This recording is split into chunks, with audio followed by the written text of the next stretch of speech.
Hello and welcome to the first episode of Montclair News Lab for 2022.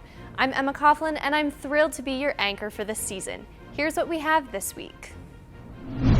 First, students react to Montclair State University's late announcement requiring COVID tests before move-in. It was just a stressful process and it shouldn't have been that way. Then, an interview with the Montclarian reporter who broke the story about the university racking up over $1 million in parking fines. I did not think it was going to go viral. And later, we see a Frank Sinatra fan's experience of a lifetime. Frank Sinatra is Hoboken, and his legacy lives on today. Your school, your news. All this and more on Montclair News Lab. Now, on to the pandemic.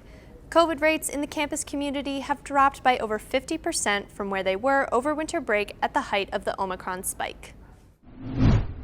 As students prepare to come back to Montclair State in the midst of the Omicron spike, the university unveiled new rules that the administration says will keep everyone safe. Biondolillo has the story. Winter break saw a barren campus at MSU. Few students were allowed to stay in their dorms, and most winter classes turned into online instruction.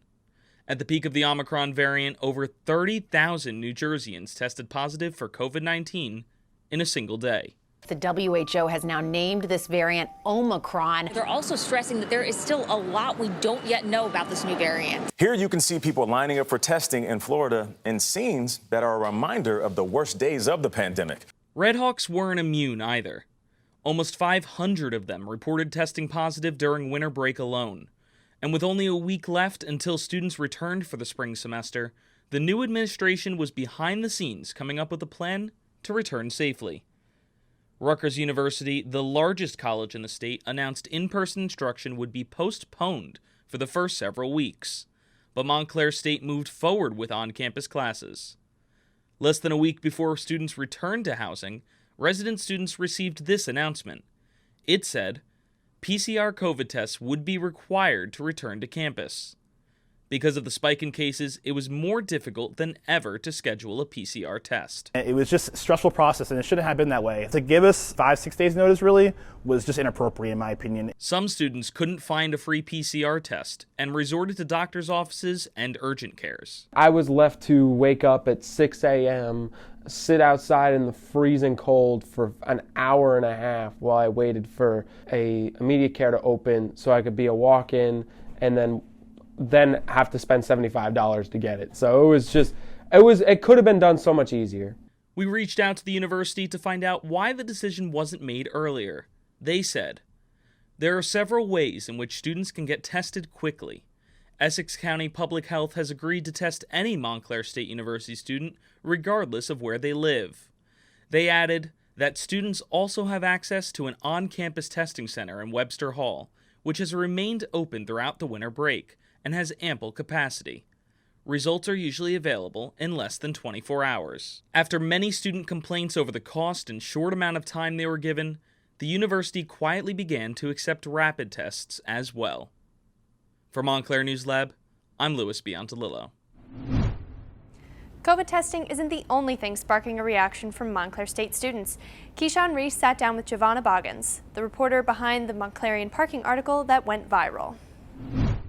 So Giovanna, the article that you submitted to the Montclarian received massive audience attention. How were you able to gather that information? Well, first, I was curious. I'm a student myself. I've received parking tickets, so I said, why not produce a story on parking citations? I emailed the university spokesperson, and he provided me answers to the questions I had. What was your initial thought when he provided you the answers to the questions that you had? I was surprised on certain information he provided, the amount of parking citation tickets, the money made from that received in 2020, which was a little bit over $100,000 because students weren't on campus. Now in 2018 to 2019, I was not surprised to see that $400,000 number because a lot of students were on campus during that time. But I have to be very careful on how I do display that in the article because it's information that I've been researching, contacting people, and if I just spew everything out the way it was received by Andrew Mees, then the audience may not understand it. So I had to reconstruct, reword, and just figure out wording and information that would be most relevant and most interesting. When you wrote your article and submitted it to the Montclarian, after they posted, did you think it was going to, in a sense, go viral? I did not think it was going to go viral. I did think it would bring a lot of attention. Parking is a huge thing on our campus. People complain about there's not enough parking on campus. They complain that there's not enough parking close enough to the main campus. And people complain about always receiving parking citations. So I did think it was going to receive attention, but not as much attention as it did. And just to give you some stats that I actually got from the Montclarian, the post actually received over 22,000 interactions as a whole. Specifically, it received over 2,000 likes and it received over 7,500 shares. So with that, what could you say about the power of student journalism? As a student journalist, we are walking the campus, we are hearing things, we are seeing things, we are first-handedly experiencing these things. So as a student journalist, you have the power, you have the voice, you have the resources, and for me and for all other student journalists, I would say use that, because that's what you're here for and you have that platform. Montclair News Lab has an international correspondent this semester, Wnek. Let's check in to see what she's up to across the pond.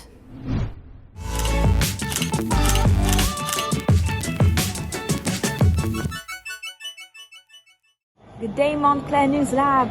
I am Wnek and I'm coming to you from the Habitat Cafe at Northumbria University in Newcastle, England. This semester, I will be studying film and media at Northumbria University, traveling from New Jersey all the way to Newcastle. My journey has been very pleasant and rather exciting so far. So it's gonna be our last few moments together, Yes. really. I'm just really curious because it's so strange, like, I'm gonna miss you.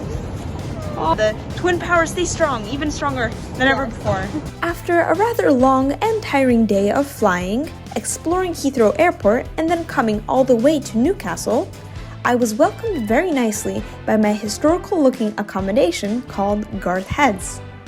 After setting up in my room and exploring the city, I came to Northumbria University to start my coursework.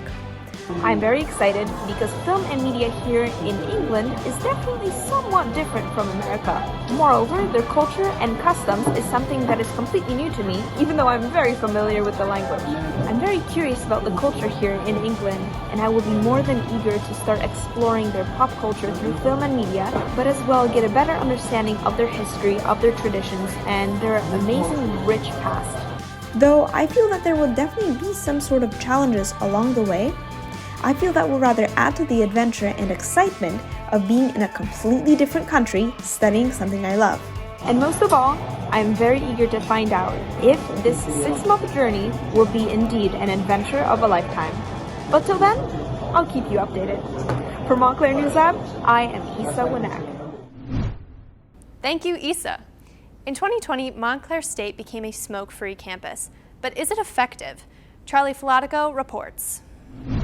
A sophomore at Montclair, who asked to remain anonymous, said that he started smoking when he came to campus. All through high school, I was like a goody two-shoes. I didn't really touch cigarettes, weed, alcohol, nothing. And then I came to campus and it was readily accessible and, it just helped me through a lot of stuff. With the pandemic raging on, even more people are smoking. The FTC reported that during the pandemic in 2020, cigarette sales have increased for the first time in 20 years. I would go out to the skyline, I'd sit down and just look at New York, light up a cigarette and drink my coffee. That was my breakfast, basically. Cancer, heart disease, and diabetes are just some of the things that the CDC has linked to smoking tobacco. According to the CDC, smoking is the leading preventable cause of disease and death in the U.S. The negative health effects of smoking has led to a decline in the glamour associated with it.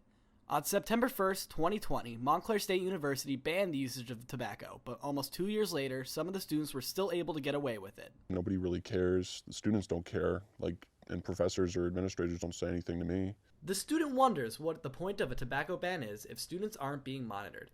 Montclair State's Assistant Director of Health Promotion, Dr. Marie Cascarano, spread awareness to Montclair State University community members about the impact nicotine has on students. A lot of people use nicotine and tobacco products as a way to reduce stress, and what they don't realize is it's actually counterintuitive because it actually increases your heart rate. It keeps you from sleeping. And on the school's attempt to stop smoking on campus? It's not perfect, but it's definitely better.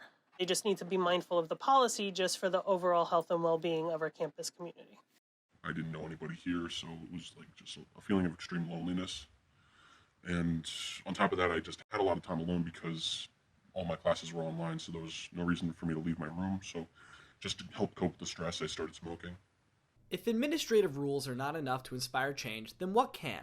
We spoke to Deirdre Lewis, a pediatric fellow at Caughlen Medical Center, to shed some light on the matter. There's a lot of literature out there on addiction that, though it might make it harder to smoke, generally people will not quit smoking until they're ready to quit smoking. The decision has to come from inside. With tobacco sales rising, Montclair State will continue offering services to those who seek help. Personally, I've always tried to quit on my own. It's really gotten me nowhere, so I am really interested in, making that step to go and see what campus has to offer me. Although the ban isn't taken seriously by all students, the school does what it can do to keep students healthy and away from smoking. For Montclair News Lab, I'm Charlie Filatico. Frank Sinatra's music has left a lasting impact on many, including reporter Zach Taglioli. He recently had a Sinatra fan's experience of a lifetime.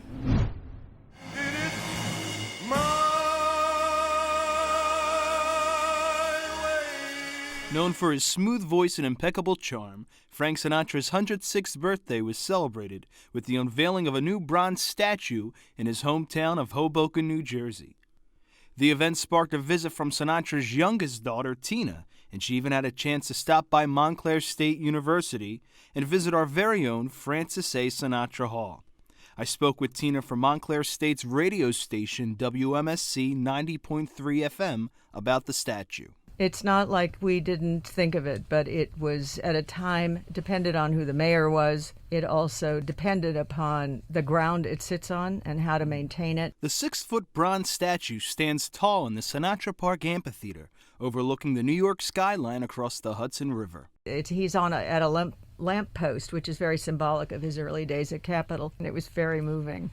Lifelong Sinatra fans and Hoboken natives attended the unveiling in honor of Sinatra's birthday. Hoboken Mayor Ravi Bala spoke about the crooner's legacy in the city. And here we are today in Hoboken, New Jersey. Frank Sinatra is Hoboken, and his legacy lives on today. Saturday Night Live alum Joe Piscopo was the master of ceremonies. Everywhere he was, Zach, he would be on a world stage, and he would go, it would say, with the usual Frank Sinatra swagger, he would say, I come from a little place called Hoboken, New Jersey, baby, like that. He never forgot his roots. High school students from the Frank Sinatra School of the Arts in Queens performed some of the crooner's hits before the unveiling. But it was the music student, Elliot Nueva, who shared a special connection. My grandfather passed away quite recently, loved Frank Sinatra. That's kind of what inspired me to start singing and start performing and playing, and it really changed my life. Internationally renowned sculptor Carolyn Palmer shared what inspired her statue. Here in my studio, I played a lot of his movies, his music. I enlarged a lot of his photos all over the studio. So the inspiration really came from the spirit of Sinatra, the spirit of Frank. Her biggest challenge? Hardest part was deciding at what age to portray him and whether to portray him like how a lot of people saw him with a cigarette or a drink. I just sort of have him tilting his hat and, being a casual, cool Frank. Sinatra has remained a constant source of inspiration in both my personal life and singing career.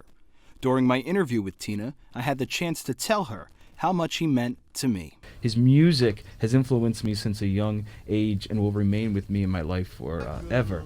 Nothing makes me happier than to share his music with a younger generation. Frank Sinatra will continue to leave a lasting impact on generations to come. And like the singer once said, may you live to be 100 and the last voice you hear be mine. For Montclair News Lab, I'm Zach Taglioli. Thank you for joining us for this week's episode of Montclair News Lab. Be sure to tune in next week for a brand new episode.